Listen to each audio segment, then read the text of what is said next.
Fa miarabanareo anatokatrano an'izay ny tenanay dia manasanareo anaraka ny fandarana mamitsika ty tsinona koa zany fa ny fandarana taona be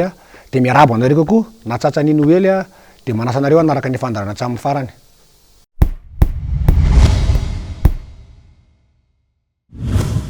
Ho anareo zay tonga tena kianja tamin'ny alady moa dia mba mianay fahafapo zany nareo tamin'ny fandarana taona be dia anaraka ny lalao sy ny neonany TF1 anaty azy sika sy ny 3FI ary ny FTM sy ny USCAR anaraka an'izay lalao zay ary tsika.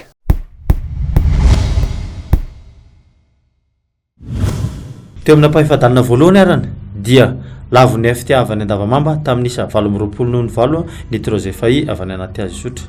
Teo amin'ny lalao faharoa kosa indray izay neonan'ny FTM Manjakaray izay tompon-daka farany teo amin'ity fifananana tananja rugby ity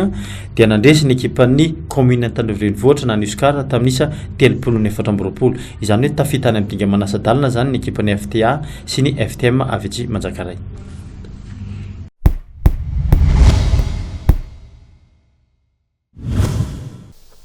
So ndray zay dia anaraka ny match zay neonany TFMA sy CNAPS ary ny 3FB sy ny COSFA. Eny na dia nanohatra tokoa ny baikely manohatra moa dia tsy naresan'ny zareo CNAPS zany dia anaraka an'izay lalao zay tsika. Ny 3FB koa moa dia tany amin'ny ora farany dia resan'ny CNAPS dia anaraka an'izay lalao zay tsika.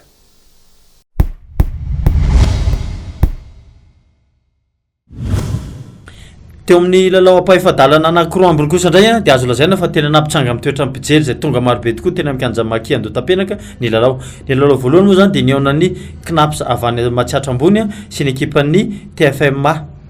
Raha ny zotra lalao aloha dia azo lazaina hoe ny fanatsana ny fanafiana teny izay nahitana androm-ponina izay anisan'ny songadina tao amin'ny ekipan'ny CNAPS avy any Matsiatra ambony ary teto ankilany kosa indray Iribenja avy tatao amin'ny ekipan'ny Boakely Manohatra. Raha ny zotry ny fifaninanana dia azo lazaina hoe ny fahamaliana araka ny teneniko teo satria nanjaka teo amin'ny tosika ny ekipan'ny TFMA raha somary nampiasa ny traikefan'ireo ekipa mpilalao izay ananany efa nandeha nanamarika tao amin'ny ekipinena malagasy na ny Maki Madagasikara ny ekipa CNAPS Sport. Raha ny fizotrany lalao ihany koa dia anisan'ny fanamariana kely hatrany ary Benja sy ny namany teo amin'ny lafin'ny fitsaran'ny mpitsara tamin'ity lalao ity satria somary tsy afapo tamin'ny fanapa-kevitry ny mpitsara izy ireo isaky ny misy molina na isaky ny misy adisona zany ataondreo mpilalao. Tamin'iny match ny fanomanana hita nanatombo zay tamin'ny fanomanana sy ny teknika na hita ary ny adversaire fa nanomana dia nanomana dia ny zany andresana tamin'ny teknika izy zay nentanay nandresana azy eo amin'ny resaka roka zany ny tena nahory CBDB anay na be faute anay dia eo amin'ny resaka roka angamba zay mezaka manamboatra kely vonona tanteraka hiatsika amin'ny dingana manaraka satria anatin'ny dingana le quart de finale teo dia ezaka ny anomana ny tsaratsara trany hiatsika ny demi-finale. Araka izao hitantsika amin'ny sary zao zany dia hita fa tena nanjaka teo amin'ny resaka tosika amin'ny alalan'ny pacte vente koa ny ekipan'ny Matsiatra ambony ary hitantsika amin'izao fa dia tena somary resy tosika kely ihany ny ekipan'ny TFMA apasika na dia ataontsika ary hoe nanohatra sy nanomeza farina eny ary izy ireo. Hita zany fa somary mbola nanana ny vesabesatra kokoa zany ny ekipan'ny CNAPS Sport raha mitady ekipan'ny Boakely Manohatra avy ny apasika ity. Teo amin'ny lalao pahefadalina farany izay anisan'ny tena nandrasany rehetrarehetra dia ny fihaonana teo amin'ny ekipan'ny COSFA Analamanga izay azo lazaina hoe tompon-dakan'ny Oceana andehanana farany sy ny ekipan'ny fahasalamana zany na ny 3FB. Tamin'ity lalao teo kosa indray dia tany amin'isa roa no natafitan'ny ekipan'ny miaramilan'ny COSFA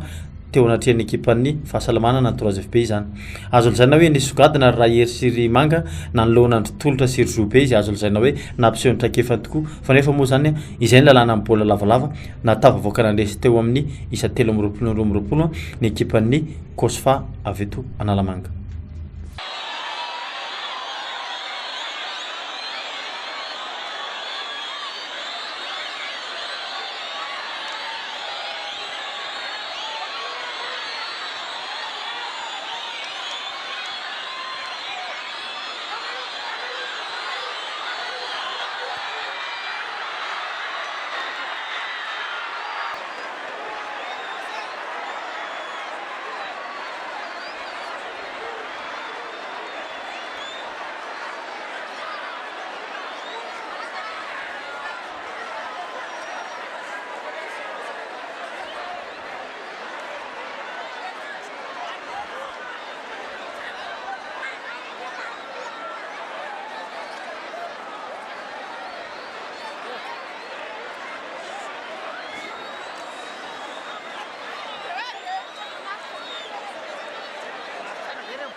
I vahiny fandaran-tona Beanjoa moa zany de tsy iza akory fa président i Marcel zay président malagasy rugby. Hita tokoa fa efa mamezaka izy ny anatsarana an'ity tontolon'ny rugby ity de anjayan'izay vahintsika zay tsika.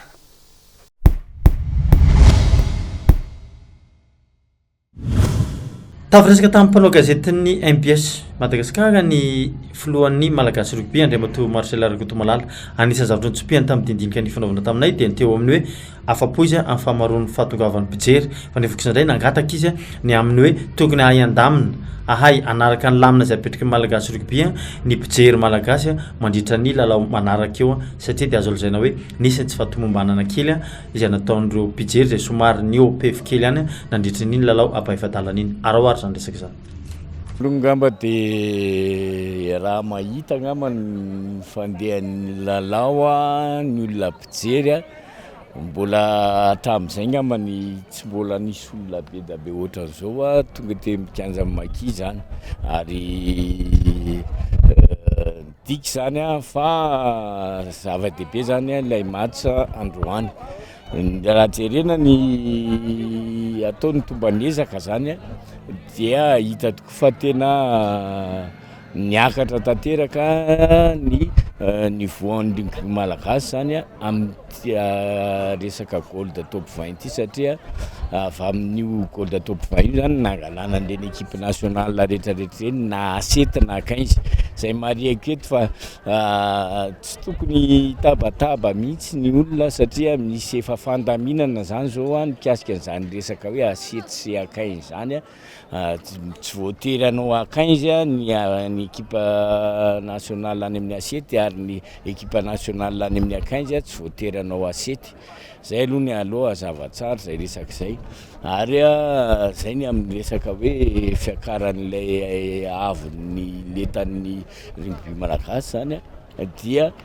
raha mijery dia miady daholo ny match ty quart de finale ty ary tena nahitana hoe mitovy zany ny teknika ny club tsirairay fa eo amin'ny resaka coaching sy resaka discipline eo zany ny tena miankina amindreo zany ny fandresen'ny ekipa tsirairay zany zao ary zay ekipa discipliné zany sy mahay mijery ny match ny coachany zay ny mandresy de ohatran'izay ihany koa amin'ny demi-finale ary jerenareo tsara fa tena misongadina zany ilay club manana zay qualité anankiroa zay resaka coaching sy discipline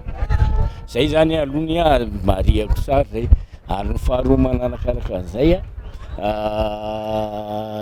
hoavy zany ny demi-finale quart de finale zao demi-finale koa zany ohatran'izao ihany fa hiezaka zany malagasy rugby tena hanao fandaminana tena goavana mihitsy ary mitaky fandraisana andraikitra koa zany ho an'ny mpijery rehetrarehetra mba anaraka ny fandaminana izay apetraky malagasy rugby zany.